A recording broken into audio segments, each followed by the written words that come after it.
Τι είναι η νόσος του Αλτσχάιμερ? Η νόσος του Αλτσχάιμερ είναι μια αργή, θανατηφόρος ασθένεια του εγκεφάλου, η οποία επηρεάζει 1 στους 10 ανθρώπους άνω των 65. Κανείς δεν έχει ανοσία. Η νόσος εμφανίζεται σταδιακά, καθώς 2 αλλοιωμένα μέρη πρωτεϊνών, οι γεροντικές πλάκες και τα νευροεινηδιακά τολύπια συγκεντρώνονται στον εγκέφαλο και σκοτώνουν τα κύτταρά του.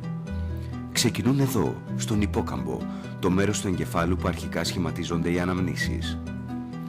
Σε μία περίοδο πολλών ετών, οι πλάκες και τα τολύπια καταστρέφουν αργά τον υπόκαμπο και η διαμόρφωση νέων αναμνήσεων γίνεται όλο και πιο δύσκολη. Απλές αναμνήσεις από λίγες ώρες ή μέρες πριν, που για τους περισσότερους από εμάς είναι δεδομένες, απλά δεν υπάρχουν πια. Έπειτα, περισσότερες πλάκες και τολύπια εξαπλώνονται σε άλλες περιοχές του εγκεφάλου, εξολοθρεύοντας κύτταρα και αποδυναμώνοντας λειτουργίες όπου βρεθούν. Αυτή η εξάπλωση είναι που προκαλεί τα διάφορα στάδια της νόσου του Αλτσχάιμερ. Από τον υπόκαμπο η ασθένεια περνά εδώ, στην περιοχή του εγκεφάλου που επεξεργάζεται την ομιλία. Όταν συμβεί αυτό, γίνεται ολοένα και πιο δύσκολο να βρεθούν οι κατάλληλες λέξεις. Έπειτα, η νόσος προχωρά προς το εμπρόστιο τμήμα του εγκεφάλου, όπου γίνονται οι λογικές σκέψεις.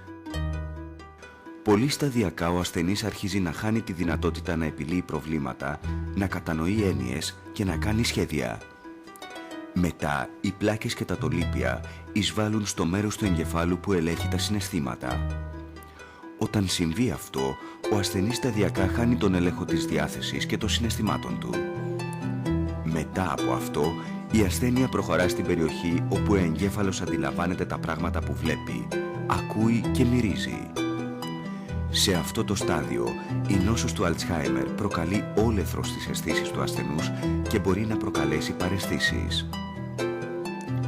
Τελικά, οι πλάκες και τα τολύπια σβήνουν τις παλαιότερες και πλέον πολύτιμες αναμνήσεις του ασθενούς, οι οποίες είναι αποθηκευμένες εδώ, στο πίσω μέρος του εγκεφάλου. Πλησιάζοντας το τέλος, η ασθένεια αποδυναμώνει τη δυνατότητα ισορροπίας και συντονισμού. Και στο τελικό στάδιο, καταστρέφει το τμήμα του εγκεφάλου που ρυθμίζει την αναπνοή και τη λειτουργία της καρδιάς. Η εξέλιξη της ασθένειας από ελαφρά προβλήματα μνήμης μέχρι το θάνατο είναι αργή και σταθερή και κρατά κατά μέσο όρο από 8 έως 10 χρόνια. Είναι αμήλικτη και ως τώρα ανίατη. Βοηθώντας την οικογένεια, τους φίλους και γείτονές σας να κατανοήσουν την νόσο του Αλτσχάιμερ καλύτερα, θα μειωθεί ο κοινωνικός στιγματισμός, θα βελτιωθεί η φροντίδα και θα ενισχυθεί η μάχη για έβρεση μιας θεραπείας. Ευχαριστούμε για τη βοήθεια και το ενδιαφέρον σας. Ενημερωθείτε εκτενέστερα στο www.aboutalz.org.